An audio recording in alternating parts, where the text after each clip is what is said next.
Hello student, आज हम आपके लिए बहुत इम्पोर्टेंट क्वेश्चन पेपर लेके आए हैं जो कि हमने खुद बनाया है। Applied mathematics model solve question paper. Student, ये बिल्कुल इस टाइप से हमने इस क्वेश्चन पेपर को सेट किया है जो कि आपके एग्जाम में एक फ्रेम बन के आता है, जिसमें कि 3 सेक्शन होते हैं। Section A B C. Section A में attempt any 10 question out of 12 question. 12 question आपको दिए होते हैं, उसमें आपको 10 क्वेश्चन करने होते हैं और एक क्वेश्चन 2 मार्क्स का होता है। तो 2 मार्क्स का है तो इजी होगा। तो यहीं से हम शुरू करते हैं। सेक्शन ए आज शुरू करते हैं और उसमें क्वेश्चन नंबर 1 है, आयोटा की पावर 123 का मान ज्ञात कीजिए। वेरी इंपॉर्टेंट क्वेश्चन है स्टूडेंट। आयोटा की पावर 123 की जगह हो सकता है कि आयोटा की पावर 125 आ जाए या आयोटा की पावर -125 आ जाए। इस चीज का थोड़ा सा ध्यान रखना होगा। अगर ये क्वेश्चन आपको समझ में आ गया तो सारे क्वेश्चन आप आसानी से कर सकते हैं। इसी प्रकार से क्वेश्चन नंबर 2, 3 और सारे 12 का क्वेश्चन हम आगे करेंगे। अगर ये क्वेश्चन पेपर आपने अच्छे से देख लिया, समझ लिया, तो 101% मैं गारंटी दे रहा हूं कि आपकी मैथमेटिक्स में बैक नहीं आएगी, और यदि आ रखी है तो बैक क्लियर हो जाएगी। स्टूडेंट देखिए, क्वेश्चन नंबर 1 से शुरू करते हैं। आयोटा की पावर 123 का मान ज्ञात कीजिए। तो ध्यान देना स्टूडेंट, जब भी इस प्रकार का क्वेश्चन पेपर जब आता है आपके क्वेश्चन नंबर 1, आयोटा की power 123 is equal to dash dash dash. अब मतलब आयोटा की पावर 123 का मान क्या होगा? तो सबसे पहले इंपॉर्टेंट ट्रिक मैं बता रहा हूं, जो भी आयोटा की पावर होगी उसको 4 से डिवाइड कर देना है। इसका सबसे सरल तरीका यह है कि आयोटा की पावर 123 है तो 123 को 4 से डिवाइड कर दो। ठीक है, तो 4 तिये 12 और ये 0 लगा दिया, 0 मतलब 30 चौके 120 हो गया, 3 रिमाइंडर बच गए, शेष फल बच गया। कहने का मतलब यह है कि 123 को आप लिख सकते हैं 4 × 30 + 3 लिख सकते हैं कि नहीं? देखिए 123 जो था ना, जो आयोटा की पावर थी, उसको आप लिख सकते हैं 4 × 30 + 3, क्योंकि 4 × 30 कितना होता है? 120 और 120 में 3 जोड़ दो तो 123 होता है ना। तो इसको आप ऐसे लिख सकते हैं, A = BQ + R। भाज्य बराबर भाजक इंटू भागफल प्लस शेषफल। एक फॉर्मूला होता है शेषफल पर में 9th में पढ़ी होगी स्टूडेंट आपने, उसके अकॉर्डिंग आप इसको लिख सकते हैं। ठीक है ना।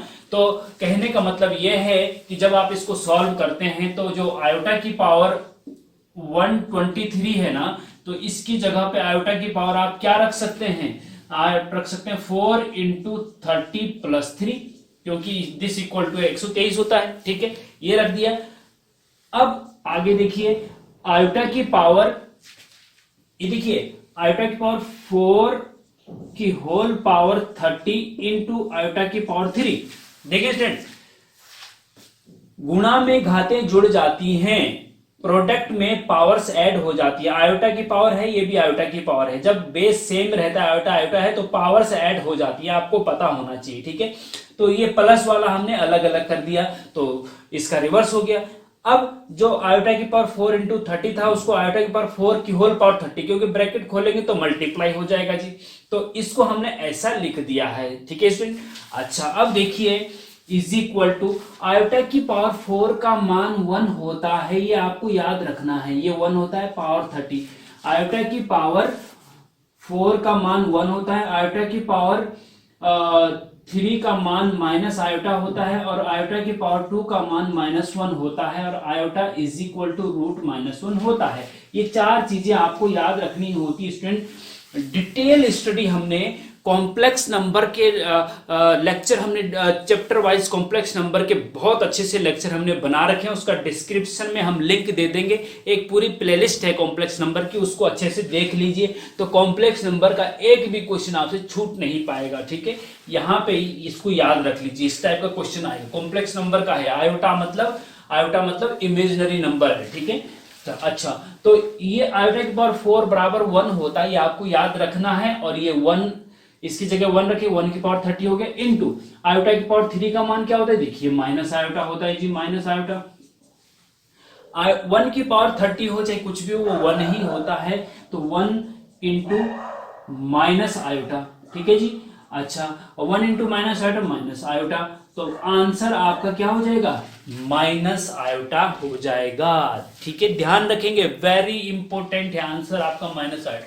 तो यहाँ पे आप is equal to minus iota लिखेंगे और आपके 2 मार्क्स कंफर्म हो जाएंगे। ठीक है, लेकिन इसमें एक चीज आपको ध्यान रखनी है कि मान लीजिए आयोटा की पावर -123 आ गया, तब क्या करेंगे। तब आप ये देखेंगे कि अगर आपके पास क्वेश्चन आ गया, देखिए क्वेश्चन माइनस की पावर आएगी या प्लस आएगी, इनमें से कोई एक आएगा ही आएगा। आयोटा की पावर +123 भी हो सकता है और आयोटा की पावर -120। अब -123 अगर होगा तो क्या करेंगे, देखिए इसमें आपको करना क्या है, इसमें पहले इसको नीचे ले जाना है। ठीक है, क्योंकि जब भी पावर में माइनस होगी ना, तब डायरेक्ट 4 से डिवाइड नहीं करेंगे, इस चीज का ध्यान रखेंगे। ठीक है, पहले उसको नीचे ले जाएंगे। कैसे, जैसे देखिए आपको पता होगा स्टूडेंट, x की पावर -2 है, हाँ, इसको प्लस पावर करने के लिए 1/x की पावर 2 लिखा जाता है। x की पावर -2 को अगर अपॉन में ले जाते हैं तो +2 हो जाती है, जो पावर होती है उसका चिन्ह बदल जाता है, माइनस से प्लस हो गया। ठीक है, इसी प्रकार से इसको भी आप आयोटा की पावर -123 को लिख सकते हो 1/आयोटा की पावर 123 अपॉन में प्लस हो गया। ठीक है, अब जब प्लस हो गया, अब इसका मान निकालिए, इसका मान निकालिए, इसका मान ऐसे निकालना है जैसे हम निकाल चुके हैं। आयोटा की पावर 123 का मान क्या आया जी हमारे पास, माइनस आयोटा है ना, माइनस आयोटा। ठीक है, ध्यान देंगे, यहां तक वैसे ही करेंगे जैसे हमने करा है। अब आगे देखिए, जरा ध्यान से देखना। हाँ, अब देखो इसमें क्या है कि आयोटा की पावर 123 का मान माइनस आयोटा आया है। ठीक है, अब जब हम लेकिन आंसर यहां पे नहीं छोड़ेंगे, इस चीज का ध्यान रखेंगे कि आंसर यहां पे नहीं छोड़ेंगे, आयोटा हमें ऊपर ही चाहिए होता है। अब हमें नीचे क्या मल्टीप्लाई करें जिससे कि ये नीचे वाला आयोटा हट जाए। तो देखो आयोटा की मल्टीप्लाई करो ऊपर नीचे, क्योंकि आयोटा की मल्टीप्लाई करेंगे तो आयोटा स्क्वायर हो जाएगा, iota square is equal to -1 होता है। तो कहने का मतलब यह है कि यहाँ मल्टीप्लाई करते हैं आयोटा की, तो अगर नीचे करते हैं तो ऊपर भी करना पड़ता है। ठीक है जी, अच्छा, तो ऊपर 1 इंटू आयोटा आयोटा हो गया, अपॉन माइनस तो अपनी जगह पे है, iota into iota iota square हो गया। ठीक है, ध्यान दीजिए। ठीक है, अच्छा, आयोटा अपॉन माइनस तो अपनी जगह पे है, आयोटा स्क्वायर की वैल्यू कितनी होती है, -1 होती है, तो -1 और माइनस, और तो माइनस माइनस +1 हो जाएगा, तो आयोटा अपॉन 1 आयोटा हो जाएगा और आंसर हो जाएगा। ठीक है जी, इस चीज का ध्यान रखेंगे। अब देखो अंतर आ गया ना, अगर आपके पास आयोटा की पावर 123 पूछा था, माइनस आयोटा आंसर है, अगर आयोटा की पावर -123 पूछ रखा है तो आयोटा आंसर है। इस चीज का डिफरेंस आता है, इस चीज का ध्यान रखेंगे, वेरी इंपॉर्टेंट है। ठीक है, अब चलते हैं स्टूडेंट हम सेकेंड क्वेश्चन पे। सेकेंड क्वेश्चन क्या है कि x+2 की पावर 20 के प्रसार में पदों की संख्या क्या होगी, बताइए पदों की संख्या क्या होगी। मतलब x+2 की पावर 20 को अगर एक्सपेंड करेंगे, प्रसार करेंगे इसका, तो कितने पद बनेंगे, कितने पद बनेंगे। जैसे कि हम बोले भाई ये बताइए कि a+b का होल स्क्वायर को अगर खोलते हैं तो कितने पद बनते हैं, तो क्या होता है a² + b² + 2ab, तो कितने पद हो गए, 1 2 3, 3 पद हो गए। अगर a+b का होल क्यूब खोलते हैं तो कितने पद होते हैं, 4 पद होते हैं, a³ + b³ + 3a² + 3ab², 4 पद होते हैं ना। तो जब पावर 2 है तो पद 3 है, पावर 3 है तो पद कितने हैं, 4 हैं। तो जितने पावर होती है ना स्टूडेंट, ऊपर बाइनोमियल थ्योरम का क्वेश्चन है ये। ठीक है, x+2 की पावर 20 के प्रसार में पदों की संख्या बताइए, तो जितनी पावर होती है उसमें एक ज्यादा कर देना, आप बस कुछ नहीं करना हो, एक ज्यादा कर देना, तो कितनी हो जाएगी, आंसर क्या हो जाएगा इसका बताइए, आंसर हो जाएगा 21 आंसर बस। तो अगर 22 है तो 23 पदों की संख्या हो जाएगी, अगर 25 है तो 26 पदों की संख्या हो जाएगी, कोई दिक्कत ही नहीं। ठीक है, तो बहुत इजी है। लेकिन एक चीज यहां पे ध्यान देने वाली बात है, अगर यहां पे माइनस पावर है, मान लीजिए तो -20 है या -2 है या -5 है, तब बोला जाएगा जैसे कि x+2 की होल पावर -20 या -5 भी हो सकता है कि प्रसार में पदों की संख्या बताओ, तब क्या लिखेंगे आप, क्योंकि कभी माइनस पावर आती, कभी प्लस पावर आती। तो जब भी माइनस होगी ध्यान रखना, जब भी माइनस होगी पावर तो पदों की संख्या इनफाइनाइट होती है, सीधे याद रखना, इनफाइनाइट, अनंत होती है, बस कुछ नहीं करना है, ठीक है जी। तो हो गया ये। अब चलते हैं क्वेश्चन नंबर 3 पे। ये डिटर्मिनेंट का क्वेश्चन है। डिटर्मिनेंट के अंदर एक रो है 1 2 3 3 6 9 4 5 6। इस डिटर्मिनेंट का मान निकालना है बिना वैसे तो डायरेक्ट आंसर बताना है या बिना प्रसार किए भी है उसको निकाल सकते हैं। कैसे निकालेंगे देखिए भाई, ऐसा है कि एक तो हमने डिटर्मिनेंट के लेक्चर, जो डिटेल लेक्चर हमने बताए हैं, अगर यहाँ पे समझ में नहीं आ रहा तो उसको जरूर देख लीजिए। डिटर्मिनेंट के पूरे लेक्चर, 4 लेक्चर हैं, 3 मैट्रिक्स के लेक्चर हैं, अगर उनको आप अच्छे से देख लेंगे तो डिटर्मिनेंट और मैट्रिक्स आपका बहुत मजबूत हो जाएगा। और वो मजबूत अगर हो गया तो सबसे इजी टॉपिक भी डिटर्मिनेंट और मैट्रिक्स ही है। अगर वो अच्छे से हो गया तो पासिंग मार्क्स के नज़दीक आप 100% पहुंच जाते हैं। जो कमज़ोर से कमज़ोर बच्चा भी है वो भी पहुंच जाता है अगर डिटर्मिनेंट मैट्रिक्स अच्छे से पढ़ लिया। तो डिस्क्रिप्शन में लिंक दे देंगे इसका, ठीक है। अच्छा देखिए, डिटर्मिनेंट इसको सॉल्व करना है, ठीक है जी। अब करना एक तरीका तो यह है कि फर्स्ट रो के अकॉर्डिंग खोलो, 1 लो, फिर उससे होकर जाने वाले रो कॉलम को छुपा दो, फिर ऐसे ऐसे करके, ठीक है। दूसरा तरीका क्या है कि ऑपरेशन लगाओ। प्रॉपर्टी, डिटर्मिनेंट की प्रॉपर्टी क्या होती है हम बता चुके हैं डिटेल लेक्चर में, वो आप देख लीजिए, ठीक है। डिस्क्रिप्शन में लिंक दे देंगे, पूरी प्लेलिस्ट आपको मिल जाएगी। अच्छा, इसमें देखिए कुछ कॉमन आ रहा है। हम डिटर्मिनेंट में क्या करते हैं, किसी एक रो या एक कॉलम से अगर सब में से कॉमन आ रहा है तो उसको कॉमन ले लेते हैं। यहाँ पे सेकंड रो में देखें 3 6 और 9, इसमें 3 से ये भी डिवाइड हो रहा है, ये भी डिवाइड हो रहा है, ये भी डिवाइड हो रहा है। इसका मतलब सेकंड रो से 3 कॉमन आ रहा है, तो 3 कॉमन ले लेते हैं, क्या दिक्कत आ रही। फर्स्ट और थर्ड तो एज इट इज रहेगा, 1 2 3 और 4 5 6, ये तो एज इट इज रहेगा। सेकंड रो से 3 कॉमन आ रहा है, 3 यहाँ से कॉमन आएगा तो क्या बचेगा, 1 बचेगा। यहाँ से 3 कॉमन आएगा क्या बचेगा, 2 बचेगा। यहाँ से 3 कॉमन आएगा क्या बचेगा, 3 बचेगा, ठीक है जी। इज इक्वल, अब देखिए हमने प्रॉपर्टी बताई है डिटर्मिनेंट की, कि क्या बताइए, अगर आपने डिटेल लेक्चर नहीं देखे तो देख लीजिए, पहले एग्जाम से पहले डिटर्मिनेंट के लेक्चर देख लीजिए, तब एग्जाम के 1-2 दिन पहले इन लेक्चर को आप देखें तो ज्यादा आपको बेनिफिट होगा, ठीक है। अच्छा, अब देखेंगे कि हमने प्रॉपर्टी में बता रखा है कि किसी भी डिटर्मिनेंट की कोई 2 रो या कोई 2 कॉलम अगर सेम हो जाए तो उस डिटर्मिनेंट का मान 0 होता है। क्या होता है, 0 होता है। तो देखो फर्स्ट रो और second row as it is है, एक जैसे हैं, तो इसका मतलब इस डिटर्मिनेंट का मान 0 है। सॉल्व करने की जरूरत ही नहीं है, आंसर बस। समझ में आया कि नहीं? अच्छा, आ गया तो बहुत अच्छी बात है भाई, आप तो बहुत होशियार बच्चे हो जी। हाँ जी, अब चलते हैं हम क्वेश्चन नंबर 4 पे। तो देखिए student, question number 4, if NPR is equal to 720 and NCR is equal to 120 then R is equal to question mark। मतलब एनपीआर की वैल्यू दे रखी है, एनसीआर की दे रखी है, आपको आर की वैल्यू निकालनी है। परमुटेशन कॉम्बिनेशन का क्वेश्चन स्टूडेंट डिटेल लेक्चर के लिए आप डिस्क्रिप्शन में लिंक देख लीजिए।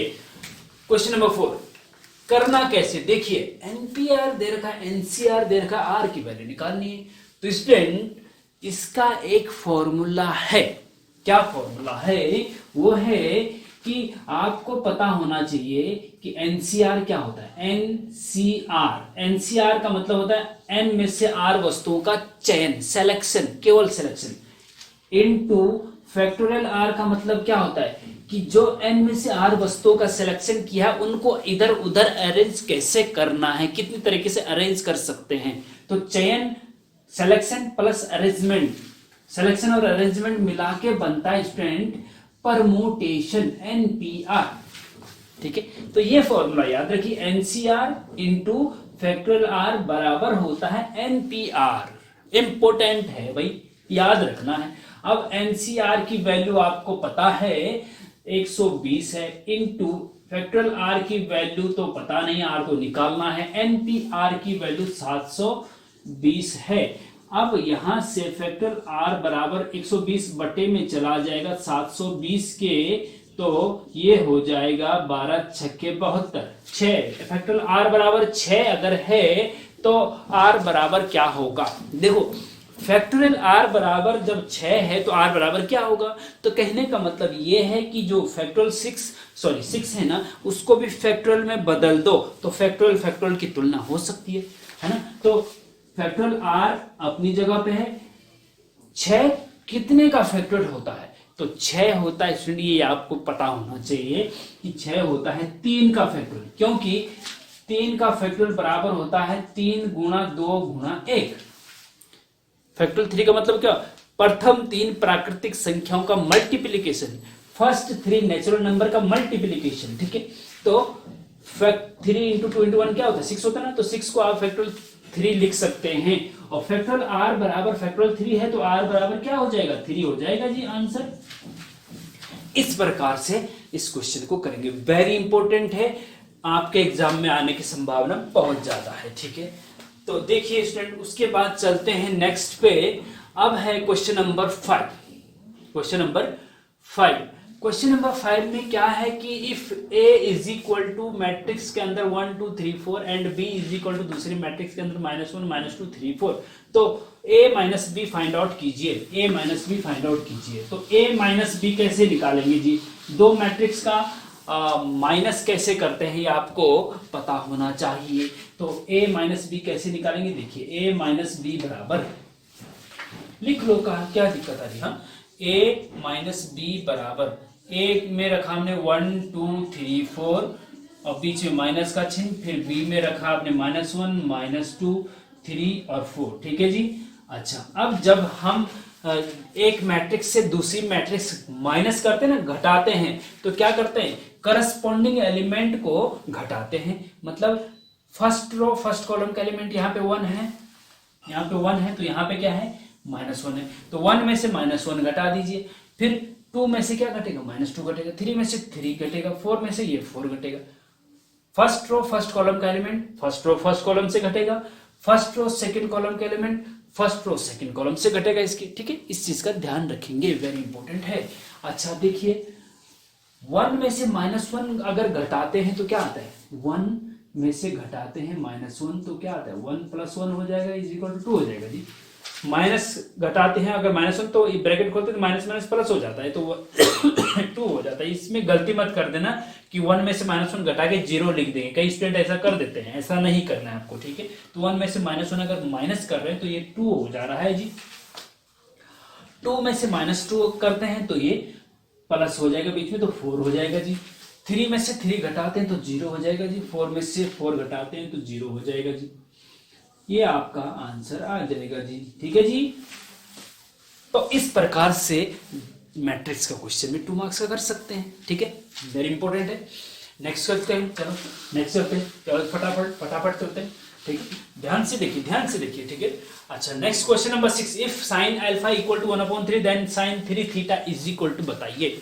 sin अल्फा की वैल्यू दे रखी है और sin 3 अल्फा की वैल्यू आपको निकालनी है, कैसे निकालेंगे बताइए, कैसे निकालेंगे। तो स्टूडेंट आपको पता होना चाहिए कि sin 3 अल्फा का एक फॉर्मूला होता है, आपको पता होना चाहिए कि sin 3 थीटा का एक फॉर्मूला होता है 3 sin theta -4 sin cube theta, ये आपको याद होना चाहिए भाई।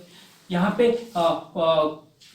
cos अल्फा की वैल्यू भी हो सकती है और cos 3 अल्फा निकालने के लिए भी पूछा जा सकता है। ट्रिग्नोमेट्री के डिटेल लेक्चर देखने हैं तो डिस्क्रिप्शन में लिंक है स्टूडेंट, सारे लेक्चर देख सकते हैं। अगर यहाँ पे ये होता cos 3 थीटा, तो cos 3 थीटा का फॉर्मूला होता है 4 cos cube theta -3 cos theta. तो इसमें जरा ये भी आ सकता है, ये भी आ सकता है, तो दोनों को याद रख लीजिए, क्या दिक्कत आ रही है ना। तो अभी तो हम फिलहाल इसी को याद रखेंगे जी, sin 3 थीटा। तो sin 3 थीटा का फॉर्मूला ये होता है, तो sin 3 अल्फा का क्या होगा, देयरफॉर sin 3 अल्फा, थीटा की जगह अल्फा रख दो बस, और कुछ नहीं, तो 3 sin alpha -4 sin cube alpha, ठीक है जी, okay, is equal to 3 into sine alpha की जगह 1/3 लिखेंगे, क्योंकि साइन अल्फा की वैल्यू 1/3 दे रखी है, कोई दिक्कत नहीं। -4 इंटू साइन अल्फा की पावर 3 है ना, तो साइन अल्फा की जगह 1/3 और उसकी होल पावर 3 कर दीजिए, कोई दिक्कत नहीं जी। अच्छा जी, यहाँ पे देखेंगे 3 ऊपर नीचे से कट गया, यहाँ क्या बचा, 1 बचा जी, बचा नहीं, -1 की पावर 3 1 ही होता है, और 4 का मल्टीप्लाई 4 बटे 3 की पावर 3, 3 3 9 3 27, 3 की पावर 3 27 होता है, ध्यान रखेंगे, ठीक है। अब एलसीएम ले लो, 27 का मल्टीप्लाई 1 में करो और -4 कर दो, 27 -4 बटे 27, 27 में से 4 घटा दो, 23 अपॉन 27, आंसर 23 अपॉन 27 आंसर आ गया। तो इसका आंसर 23 अपॉन 27 होगा। 2 मार्क्स यहाँ भी कंफर्म हो गए यहाँ पे स्टूडेंट आपके, ठीक है। इस प्रकार से ऐसे वेरी वेरी इंपॉर्टेंट क्वेश्चन है जो आपको आगे करने। क्वेश्चन नंबर 7 पे चलते स्टूडेंट। तो देखिए student question number 7, question number 7 है cos 30 degree plus iota sign 30 degree एक ब्रैकेट में है, into cos 60 degree plus iota sign 60 degree दूसरे ब्रैकेट में, दोनों का मल्टीप्लाई बराबर क्या होगा ये पूछा गया है। कैसे निकालेंगे? देखिए आयोटा है तो कॉम्प्लेक्स नंबर का है, और कॉम्प्लेक्स नंबर में अगर इस टाइप का है cos theta plus iota sine theta के फॉर्म में, तो आपको दिमाग में एकदम क्लिक कर जाना चाहिए कि डिमायोवर प्रमेय का है, डिमायोवर थ्योरम का है। अगर ये क्लिक कर गया तो आपने अगर डिटेल लेक्चर हमारा डिमायोवर थ्योरम का देखा है कॉम्प्लेक्स नंबर में, तो ये क्वेश्चन आसानी से हो जाएगा। लेकिन अगर ये क्लिक नहीं करा तो आप घूमते रह जाओगे। ये पता आपको हो जाना चाहिए कि ये कॉम्प्लेक्स नंबर के डिमायोवर थ्योरम का है। अगर ये पता चल गया आपको, तो आपको पता होना चाहिए स्टूडेंट डिमायोवर थ्योरम में 2 इंपोर्टेंट फॉर्मूले हैं। एक तो है आपका cos theta plus iota sine theta की पावर अगर n है तो इसको n को अंदर ले जा सकते हैं एंगल के साथ, cos n theta plus iota sign n theta. एक तो ये है, और दूसरा स्टूडेंट ये है कि यहाँ पे लिख देते हैं, ये तो दूसरे का है, यहाँ पे लिखेंगे चूंकि हम जानते हैं डिमायोवर थ्योरम से cos alpha 1 plus iota sine alpha 1 into cos alpha 2 plus iota sine alpha 2, और इंटू और भी हो सकते हैं, लेकिन हम केवल 2 का ही कर रहे हैं अभी। इंटू और भी हो सकते हैं, यहाँ पे 2 ही का है तो इसलिए 2 का ही कर रहे हैं। तो इसको आप ऐसे लिख सकते हैं, कैसे? cos alpha 1 plus alpha 2 plus iota sine alpha 1 plus alpha 2। मतलब अगर 2 कॉम्प्लेक्स नंबर इस रूप में है, पोलर फॉर्म में इस रूप में है, एक ये है एक ये है, और cos alpha plus iota sine alpha के cos theta plus iota sine theta के फॉर्म में है, बीच में प्लस ही होना चाहिए, ठीक है। तो इसमें कैसे करेंगे? माइनस है तो दूसरा मेथड है, लेकिन आप जनरल मेथड याद रखिए।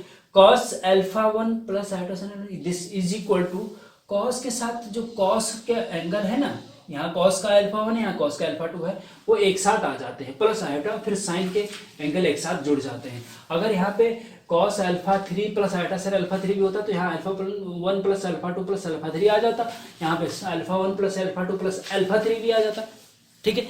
ये ध्यान रखेंगे बस। 3 ये तो 2 ही हैं कॉम्प्लेक्स नंबर, 3 भी हो सकते हैं, 4 भी हो सकते, 5, तो 5 होंगे तो 5 एंगल जुड़ेंगे यहाँ पे 2 हैं तो 2 ही एंगल जुड़ रहे हैं यहाँ पे, ठीक है। इस चीज का ध्यान रखेंगे। डिटेल लेक्चर कॉम्प्लेक्स नंबर के प्लेलिस्ट में जाके डिस्क्रिप्शन में लिंक दे देंगे, वो देख लीजिएगा, ठीक है। दूसरा ये है, पहले तो इसको समझ लो। हम जानते हैं कि दिस इक्वल टू दिस होता है, इसलिए दिस बराबर क्या होगा? अब देखो दिस इक्वल टू क्या होगा, तो cos के एंगल जुड़ जाएंगे ना एक साथ, जैसे यहाँ पे जोड़ेंगे, तो cos के एंगल क्या है? 30 डिग्री और 60 डिग्री, ये हो जाएगा cos 30 degree plus 60 degree plus iota sign के एंगल जुड़ जाएंगे, 30 डिग्री प्लस 60 डिग्री, ठीक है जी। कोई दिक्कत नहीं। तो ये हो जाएगा आपका cos 90 degree plus iota sign, ये भी 90 डिग्री हो जाएगा, ठीक है जी। और cos 90 डिग्री की वैल्यू आपको पता है 0 होती है, प्लस आयोटा साइन 90 डिग्री की वैल्यू आपको पता है 1 होती है, ठीक है। ये आपको याद होना चाहिए। ट्रिग्नोमेट्री में हमने डिटेल लेक्चर में बता रखा है, उसको अभी डिस्क्रिप्शन में लिंक दे देंगे जी। ट्रिग्नोमेट्री डिटेल लेक्चर देखना है तो, ठीक है। 0 1 इंटू आयोटा, ये आयोटा हो जाएगा, ये आयोटा हो गया, आपका आंसर आ जाएगा जी, ठीक है जी। तो इसका आंसर जो आया है ना, वो आया है आयोटा, इसका आंसर, ठीक है। तो यहाँ पे आयोटा रख देंगे और आंसर आ गया, 2 नंबर पक्के हो गए। इस प्रकार से इसको करेंगे। लेकिन अगर थोड़ा सा डिमॉइवर थ्योरम का ही आएगा, इस फॉर्मूले से रिलेटेड वाला आएगा, तो उसको कैसे करेंगे, देखिए कैसे। अगर आपको आ जाएगी भाई बताइए cos 45 degree plus iota sign 45 degree की होल पावर 2, इसको सॉल्व करिए। तो कैसे सॉल्व, इसका मान ज्ञात कीजिए। तो कैसे ज्ञात करेंगे, तो हमने बताया जब पावर में n जैसा हो तो n का मल्टीप्लाई एंगल के साथ हो जाता है, तो 2 का मल्टीप्लाई यहाँ 45 के साथ हो जाएगा, तो 45 दूना 90 cos 90 degree plus iota sign यहाँ पे भी 45 के साथ 2 का मल्टीप्लाई हो जाएगा 90 डिग्री, इस फॉर्मूले की हेल्प से।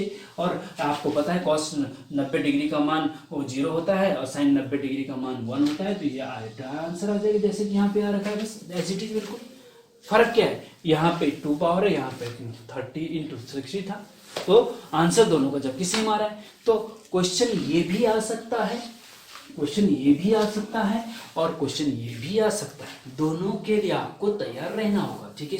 तो इस प्रकार से ये आपका 2 मार्क्स के क्वेश्चन 7 क्वेश्चन तक हो चुके हैं। अब इसके बाद हम 12 क्वेश्चन पूछे जाते हैं सेक्शन में। देखो attempt any 10 question out of 12 question, 12 question में से 10 क्वेश्चन आपको करने होते हैं। यहाँ पे 7 क्वेश्चन हमने कर दिए हैं। उम्मीद करता हूँ आपको बहुत अच्छे से समझ में आ गया होगा। इसी मॉडल क्वेश्चन पेपर का हम पूरे क्वेश्चन 26 तक सारे क्वेश्चन करवाएंगे, ठीक है। थोड़ा सा धैर्य रखिए।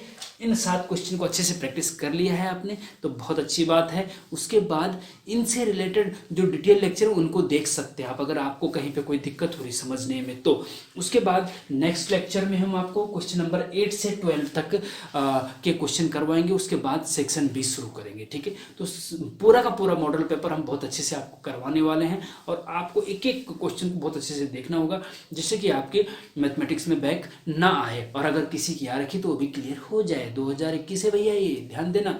इसमें इंपॉर्टेंट क्वेश्चन आएंगे, पक्का आएंगे 100%, और इसी टाइप के आएंगे। इस चीज़ का आप ध्यान रखेंगे, ठीक है। तो मिलते हैं नेक्स्ट लेक्चर में। तो स्टूडेंट, और उम्मीद करता हूँ स्टूडेंट आपको समझ में आ गया होगा, और लाइक का बटन जो है दबा दीजिए, हमें उससे मोटिवेशन मिलता है कि आपको लाइक मीन्स पसंद आ रहा है। और अपने नियर एंड डियर को भी शेयर कर दीजिए, जिससे कि उनका भी भला हो जाए भाई, ठीक है। तो मिलते हैं नेक्स्ट लेक्चर में। जय हिंद, जय भारत।